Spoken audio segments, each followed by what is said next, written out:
malaki umanong halaga ng pera ang may kinalaman sa pagkawala ng 34 o yung 34 tinatawag na sabungero or 34 missing sabungeros noong 2021. Sa initial po na natatanggap na impormasyon at dahan-dahang inilalabas sa media ng pamahalaan, NBI, DOJ at PNP, di umano ang malaking perang ito ay napanalunan ng mga sabungero. May isa pang taharin na pwedeng may nangyaring hindi maganda kaya nanalo ng malaking pera. Natalo ba yung bangka sa sabong? May malalaking tao at sino ba yung mga natalo sa sabong nitong mga sabungero kung bakit buhay nila ang naging kapalit? Yan po ang anggulo na inaabangan at tinitingnan.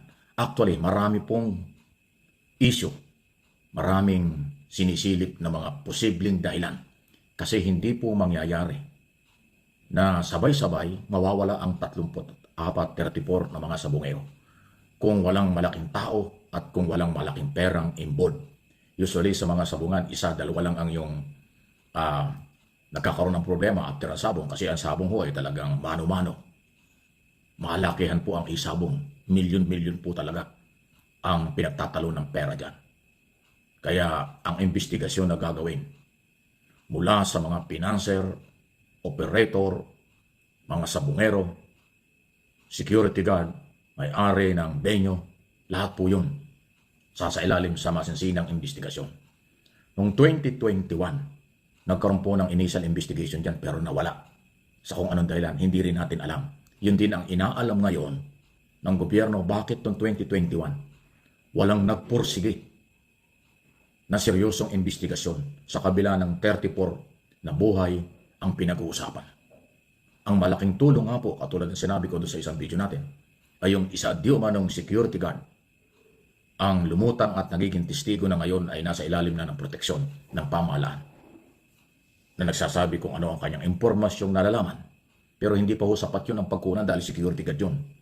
May malalalim pa kasi nga malaking pera at milyong pera ang posibleng sangkot kung bakit nawala ang mga sabungero. At ngayon po ay subject for investigation at retrieval na gagawin ng DOJ. Nakipag-ugnayan na po sa Philippine Coast Guard para sasidin, puntahan yung Taal Lake kung saan doon itinuturo na doon daw inilibing ang mga sabungero. Taal Lake, grabe, nasa paanan ng Bulkang Taal. Mahirap hanapin, malawak po kasi yung Taal Lake na yan eh. Apektado pa yung mga naghahanap buhay. Alam nyo naman yung Taal Lake, yung kinukuha ang masarap na isdang tawilis. Kilalang kilala yung tawilis na yan sa Laguna, Batangas, Sabing Tagalog, kasama na sa Cavite. Pero kung ganyan na pinagbauna ng mga sabungero, baka maka-apekto sa pagkain ng mga taga-Southern Tagalog. Kahit mga taga-Metro Manila, nakakarating din yung tawilis na masarap na isdang yan sa mga palengke. Anyway, so kaya dahan-dahan din ang mga statement ng Department of Justice tungkol dito kasi nga alam nilang napakaseryoso, malalaking tao ang posibleng imbestigahan. Ako po, Sir Mike, nako, ito nga po, napakalaki po talaga ng pera na pinag-uusapan dyan po sa Isabong. Napakalaki.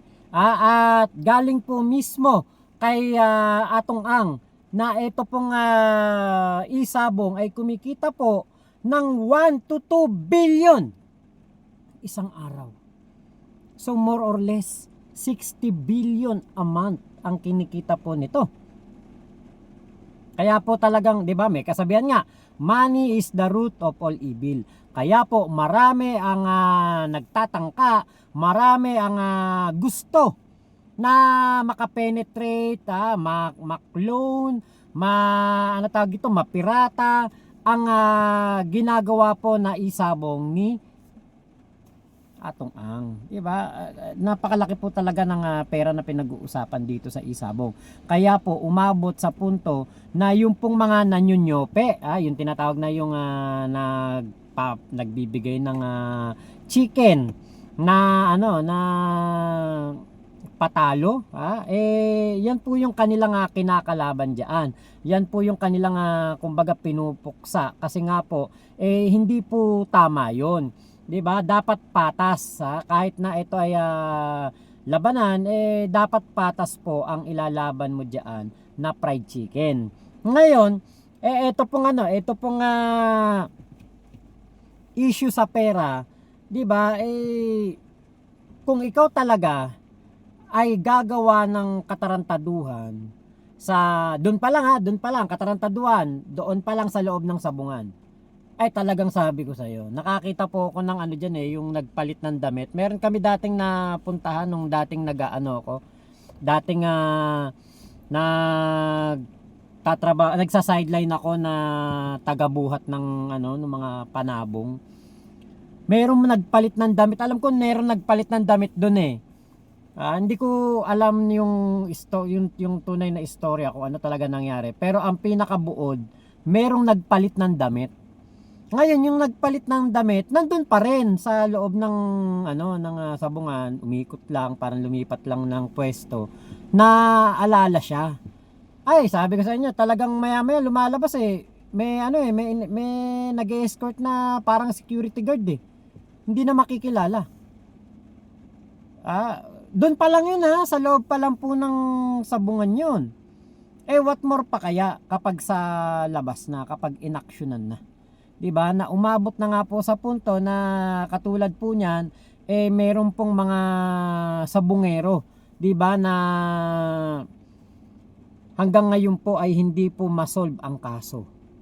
Kaya po napakahirap po talaga sa PNP, DOJ, NBI na maresolba ito dahil nga po kapag bilyon ang pinag-uusapan na kinikita, alam po natin yan na malaki din po ang kumbaga dapat na pangalagaan ng isang financier, ng isang boss, 'di ba, ng isang kumbaga namumuhunan, 'di ba? So para mapangalagaan niya ang integridad ng kanyang palaro, kailangan na wala pong mangyayari na mga panyonyope o wala pong mangyayari na kahit anuman lang na dayaan o kaya pamimirata sa kanyang kumbaga pinagpaguran, pinag-investan ng pera, panahon. Syempre marami kang tauhan diyan, marami kang paggaganahin diyan ng mga tauhan para maging matagumpay. Etong iyong negosyo. Ayan. So ngayon po ipapapanood ko po sa inyo etong video na kung saan ay sinabi ni Atong Ang na napakalaki po pala talaga ng kinikita nitong kanyang negosyo na to. Please, Sir, Senator Dillon. Go ahead, sir, go ahead. can you give the committee an idea kung magkano po ang betting sa isang sultada? Just to have an idea of what we are talking about here. How much is the range of the bet per sultada? Magkano po? Well, Yeah, hindi po pare-pareho dahil simula umaga mas mahina yan. Nagpipik yan sa hapon, sa gabi, tapos Okay.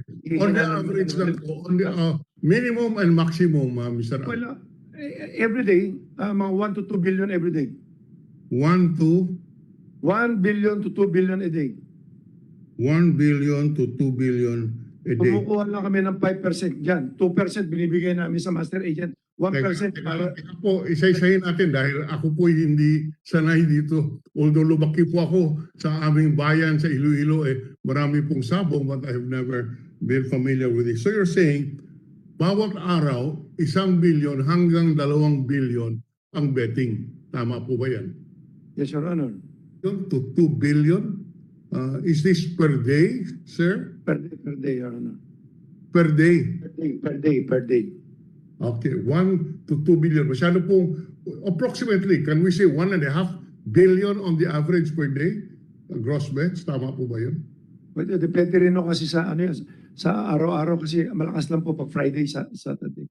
But you're saying 1 to 2 billion. At alam nyo po yan, napanood nyo naman, galing naman mismo kaya Atong Ang o mas kilalang Boss AA sa mundo ng mga sabungero. Ayan, napakalaki po talaga ng kinikita. Ganun po kalaki. Talagang tumataginting na 1 bilyon hanggang 2 bilyon sa isang araw ang kinikita. Kaya sabi nga ni Digong nung siya ang presidente, kaya hindi rin maisara itong isabong dahil nanghihinayang nga po sa laki daw po ng kinikita nitong gobyerno. Malaki po ang tinutulong sa tax, sa mga tax na binabayaran, at meron din pong ginagawang charity ang etong mga isabong. Nakita ko yung charity ni Atong Ang, marami siyang mga tinutulungan ng mga charity work, meron ding mga kabataan na pinag-aaral. Kaya po, 'di ba? Kumbaga sa laki ng kinikita, bilyon-bilyon, syempre, barya lang 'yon. Yung mga ganong pagtulong, 'di ba? Ngayon, meron pong isang PNP, isang LESPO na nabigyan po ng 1 milyon. Pero sinibak na to. Nasibak na yung PNP na yon dahil nga po ito ay nakatanggap ng donasyon mula kay Atong Ang. Panoorin po ninyo to. Sinibak na po sa pwesto ang Provincial Director ng Laguna Police na tumanggap ng 1 milyong pisong donasyon mula sa isabong operator na si Atong Ang. Nasa frontline ng balitang yan, si Gar De Leon, exclusive. Sa pagdinig ng Senado nitong Lunes, kaugnay ng mga nawawalan sa bungero, ibinulgar ni Atong Ang na nagbigay siya ng 1 milyong piso bilang donasyon sa Laguna PNP. Binigyan ko 1 milyon. Binigyan ko 1 milyon. Kasi ang PD ngayon, pati nakukulong, pati sa drugs, pinipilit niya yung mga pulis na may kasalanan na hindi naman totoo. Dahil dito, kaya sinibak ngayong araw sa pwesto si Laguna Provincial Director Colonel Robert Campo. Ayon sa PNP, malinaw umanong may conflict of interest sa pagtanggap niya ng donasyon mula kay Atong Ang. Si Campo kasi ang nangunguna sa investigasyon sa kaso ng mga nawawalan sa bungero sa Laguna, kung saan itinutulong sangkot si Atong Ang. Para hindi nga po magkakaroon ng insinuation na maaari nga magkaroon ng influence itong nasabing opisyal sa ginagawang investigation po ng PNP, relating na rin po dito sa missing sabong. Noong Oktubre lang naupo bilang Provincial Director si Campo. Wala naman daw siyang reklamo sa desisyon ng PNP na tanggalin siya sa pwesto. As a police officer, change is inevitable. As an officer, we come and go. Kahapon, eksklusibong ipinakita sa News 5 ni Colonel Campo ang mga gusaling naipaayos at napagawa nila gamit ang donasyon ni Atong Ang at ng iba pang mga donor na politiko at organisasyon. Nalungkot umano ang opisyal na iba raw pala ang pagkakaintindi ni Atong Ang sa paghingi nila ng donasyon. Sa pagdinig ng Senado, matatanda ang iginiit ni dating PNP Chief Senator Bato de la Rosa na normal lang ang paghingi nila ng donasyon. Bagay na sinigundahan pa ng kasalukuyang pamunuan ng PNP. Let me reiterate, sir, ang PNP naman ay open sa mga donation. Alam natin na hindi sapat yung mga kagamitan ng PNP. Bukod sa pagtanggap sa 1 milyong pisong donasyon ni Atong Ang, Yan, nako, nakarating pa nga po hanggang Senado etong si Campo na sinibak dahil nga po para magbigay daan sa isang kumbaga malayang pag-iimbestiga patungkol po dito sa mga kaso ng mga sabungero. Ang parang ang dating kasi doon po sa Senate hearing, parang ang pagkakaintindi ni Atong Ang, kapag nagbigay siya ng donasyon siguro, dapat hindi na po kumbaga maging bias na sa kanya etong PNP. Hindi naman syempre ganun po ang PNP, di ba? Kung magbigay kayo ng donasyon sa PNP noong panahon ni Digong, walang hinihintay na kapalit siguro yan. Pero, di ba, dun sa nagbigay, aasahan niya na mayroong kapalit ang kanyang pagtulong. Hindi po talaga may iwasan yan. Ganyan talaga, di ba? Kaya po, yung mga ganyang donasyon, dapat itigil na. Kasi ang atin naman, ngayon, sa panahon ng ating Pangulong Bongbong Marcos, ang ating Pangulong Bongbong Marcos ay open sa development, sa pagtaas ng antas ng teknolohiya para magamit ng PNP. Kahit nga si General Torre ay nakita natin high-tech na ang kanyang mga ginagamit na estratehiya para sa pagsugpo sa krimen. Nakita din natin na ang ating Pangulong Bongbong Marcos gumagamit ng mga Starlink na ngayon para po makapagbigay ng Wi-Fi internet access sa ating mga kababayan sa Basilan. Ay, sa Basilan. Sa Marawi. Diba? So, ang ating pong Pangulong Bongbong Marcos, hindi katulad ni Digong na hindi pagtutunan ng pansin ang pagbili ng mga makabagong makinarya, mga high-tech na kagamitan para po sa ating PNP. Kaya nung panahon ni Digong, tumatanggap po ng donasyon ng PNP kasi kulang na kulang talaga sila sa kagamitan noon. Pero ngayon po, ang ating Pangulong Bongbong Marcos ay welcome na welcome sa kanya ang pagbabago, ang pagtaas ng antas ng teknolohiya para magamit po sa pagsugpo sa krimen. Kaya yan, eto maasahan natin ngayon dito sa ating General Torre na high-tech din ang mga gagamitin na yan, katulad niyan, sisisirin ang Taal Lake. Gagamit diyan ng mga technical diving apparatus o technology, mga sabi nga gagamitin pa at kumbaga hingi ng tulong sa Japan na mga diver, di ba? Kaya po high-tech na ang ating PNP, ang ating Philippine Navy, ang Marines, di ba? Hindi katulad nung panahon ni Digong. Nakita nyo ang mga PNP noon talaga pong nakakatanggap ng donasyon mula sa mga gambling lord. Tapos syempre in return kailangan maging bias ka na doon sa nagbigay. Yan po ang pangit. At kung may kinalaman, ang siyang pananagutin. Kasi yan po yung policy ni Pangulong Marcos. Rule of law. Pag may issue, imbestigahan. Pag may ebidensya, kasuhan sa korte, due process. Mabutit ganon. Kaya yung mga pamilya na ilang taon nang lumuluha, nagluluksa, huwag kayong mawala ng pag-asa. Baka ito na yung tamang panahon at paraan na madiscover ng pamahalaan through NBI, Police at Department of Justice kasama ng tutulong ang Philippine Coast Guard para masisig niya po yung Taal Lake. Baka ito na po yung pagkakataon. Pero kung noong 2021 pa ibinaon yan, medyo mahirap na ho yan kung baka hindi na ho talaga makilala rin. Pero at least mayroong lead. Dati noong araw parang suntok sa buwan Basta nawala, hindi malaman kung paano nawala at kung saan pwedeng nagpunta. O ngayon, meron ng impormasyon doon sa Taal Lake, kaya yun focus. Kaya hindi lang ho yung paghahanap kung nasaan yung mga biktima, kung hindi ang hinahanap ngayon at masinsinan at seryoso ang ating pamahalaan. Kahit si General Nicolas Torre, ang ating PNP chief, kanya raw pananagutin ang lahat, kahit pulis pa yan. Kasi may report na posibleng ang pulis may kinalaman. So sabi niya, kahit active na pulis or dating pulis o kahit na sino may impluensya, no one is above the law. Ayon kay General Torre. So pananagutin talaga nila. Yan po yung magandang pagkakataon. Sana po magtuloy-tuloy na ito para naman po mabigyan ng hustisya ang pamilya. Higit sa lahat yung mga akusadong maaaring may kinalaman talaga o guilty sila sa kailang pakiramdam. Mabigyan din ng hustisya para may ipagtanggol ang kailang sarili sa korte kung sila mayroong rason para patunayang walang kasalanan at may rason din naman sila ay papanagutin sa ating umiiral ng mga batas. Hindi po biro yan. Hindi po pangkaraniwang kaso ito. Kasi ito, buhay ang pinag-uusapan. 34 missing sa bungero. May mga pamilya yan, may asawa yan. Kwentahin mo lang na tagagalawang anak o di times 3 na yan. Bawat isa kasi may asawa at 2 anak, halimbawa. Di ba? Ang daming nagluluksa, ang daming naging kawawa. So mahigit na 100 tao ang pwedeng nagluluksa dyan, hindi lang. Kasi nga, pag kinuwenta mo yung anak, asawa, kapatid, magulang ng bawat isa sa kanila, napakarami nung naghahanap ng katarungan ngayon. At ngayon, inuulit natin, tayo nakatutok sa isyong ito, nagbabalita lang naman tayo kung ano mga impormasyon, pero sensitibo ang impormasyon, sensitibo ang ebidensya, kaya hindi po inilalabas pa sa media ang mga detalye ng impormasyon.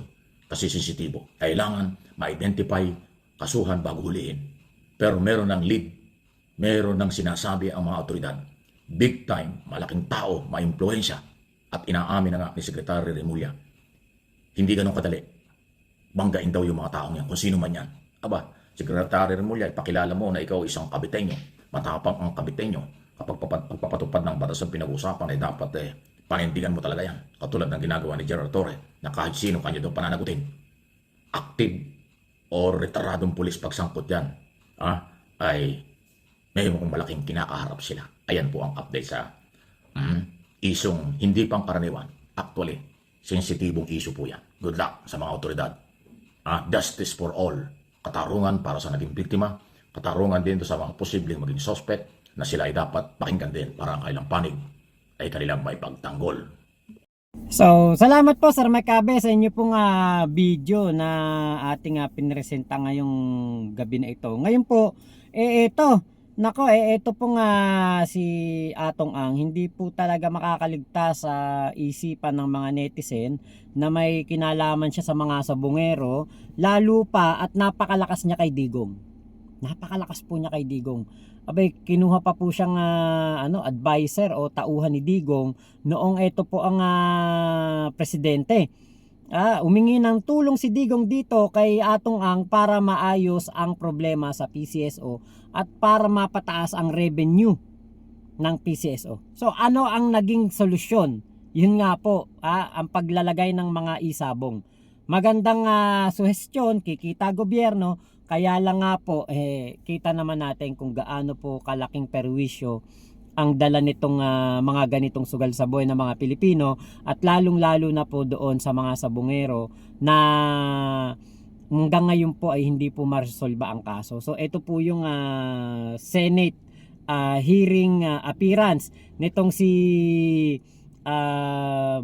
Atong Ang noong presidente pa po si Digong. At mapapansin nyo po dyan, talaga pong kahit po yung PCSO General Manager ay talaga pong nakalaban ni Atong Ang. So after a few months, mga September, tumawag sa akin si Director Sandra Cam. Ang sabi niya, si Secretary Bongo tumawag sa akin, dalhin daw kita kay Corpus tsaka kay Balutan. Okay? So, in short, September 14, nagpunta kami doon. Sabi ko, bakit ako dadalhin doon? So, bakit ako pupunta? Ang sagot ni Ma'am Sandra, para matulungan ang PCSO na tumaas ang revenue at maging maayos ang takbo. Dahil may pinaliwanag ka yata doon nung magpunta ka. So, ibig sabihin, malinis ang intensyon ni Presidente na ayusin yan. Maski si Secretary Bongo. So, ang sa akin naman, para makatulong sa gobyerno, pumunta kami doon ng hapon, mga 4:30. Ang sabi ni Ms. Sandra Cam sa akin, binastos ako ni Corpus. Ang sinabi sa kanya, are you the advance party of Mr. Atong Ang or entourage? Samantalang hindi pa ako dumadating doon. Ngayon, ito nakakatawa niya dito kay Balutan. Pagdating ko doon, sumalubong sa Balutan. Ang sabi ng Balutan sa akin, magkasama sila ni Sandra Cam. Kasama ko si Atty. Sabio, Atty. Cruz. Ang sabi ni Balutan, pagbukas ng elevator, kung may CCTV ro makikita niyo yan. Sinalubong niya ako, ang sabi niya, Mr. Atong Ang, mabuti magkakausap tayo rito. Sa 9th floor yun. Sabi niya, at least mapag-uusapan natin kung anong maayos. At yang si Corpus nakorap na ng kabilayan. Yun ang sagot niya. Ang sabi, at binastos pa rin niya si Sandra Cam. Sinabi niya sa akin yan. Nung pagkamay namin na ganun, umakit kami sa 4th floor, sinama niya ako kay Corpus. Pagdating kay Corpus, pumasok sa loob, umupo ako sa labas, doon ako kinuha ng picture nila. Pag-upo ko ron, binastos na naman ako ni Corpus. Ito ang approach ko. Pagdating ko doon, kinukwento ko na sa inyo para kayo na mag-isip. Ang sabi sa akin, who are you? Sabi sa akin ni Corpus. Ang sabi ko, I'm Charlie Atong Ang, consultant of Meridian. Sabi niya, you're consultant of what? Sabi nga, can you show me your ID or papers? Tapos sabi niya, can you write down kung anong gusto mo? Yun talagang binabasos ako. Si Balutan naman, nakangiti lang ganun. Okay? Ngayon, siyempre naman, binasos kami, binasos si Sandra, sumagot ako. Sabi ko, General, sabi ko, hindi ako nagpunta rito para mag-apply sa'yo, sa STL mo. Okay? Ngayon, ang gusto ko lang patunayan dito kung gaano kaloko itong dalawang general na to. Pagkatapos nung sinabi ko kay Corpus, sabi ko, hindi ako nagpunta rito para mag-apply sa'yo. Pumunta ako rito para sabihin ko lang sa'yo na Pinapunta ako dito para tulungan sana kayo. Kaya ako sa ginanon dahil binabastos na kami. Nung panahon na yun, si Balutang kakampi namin. Dahil gusto niya agawin yung pwesto ni Corpus. Nung time na yun. Kaya nakangiti pa siya. Ngiti pa siya ng ngiti na ganon. Diba? So, ibig sabihin lang talaga niyan, si Atong Ang po ay talagang, nako, napakalakas po ng kanyang kapangyarihan nung panahon ng pamumuno ni Digong. Dahil nga po, kahit po ang PCS o General Manager, talagang nakakalaban niya. Kakampi niya pala tong si Sandra Cam, na natin dyan, na kakampi niya yan, si Sandra Cam. Alam natin si Sandra Cam, wala na. Diba? So, ito po ay malalimang investigasyon talaga ang nararapat dito at kailangan po na talagang matinding pagtutok po ng ating PNP, lalo na ng ating General Torre, para po maibigay ang hustisya dito sa mga sabungero at sa kanilang mga naiwan na pamilya. Kailangan talaga ng matinding pagbubuo ng mga kaso, investigasyon, at sana lumabas na si alias Totoy na siyang kumbaga nagbigay na naman ng mga insinuation na etong mga taong ito ay may kinalaman po sa mga sabungero. Katulad niyan, yung sinabi niyang female celeb, wala namang ibang female celeb na masasabing merong kumbaga yung sa inner circle ng mga big boss ng sabong involved, di ba? Wala naman iba kasi nakikita ko may mga vlogger. Pero hindi po mga tinatawag na female celeb. Talagang kapag sinabi mong female celeb, walang iba kundi ang papasok sa isipan ng mga kababayan natin at ng mga kanetizen natin ay si Gretchen Barreto. So sana nga po talaga ito po ay kumbaga makita na natin ang hustisya na ibinibigay po dito sa ating mga kababayan, lalong-lalo na sa mga naiwanan ng mga sabungero. So yun lamang po, maraming salamat Sir Mike Abe sa iyong video na ating nireaksyonan. Salamat po sa lahat ng ating mga tropa pips na sumusuporta sa aking channel. Ingat po kayo, nasan mang panig kayo ng mundo. Momo chup chup, love you, God bless us all, Pilipinas. God first. Salamat po.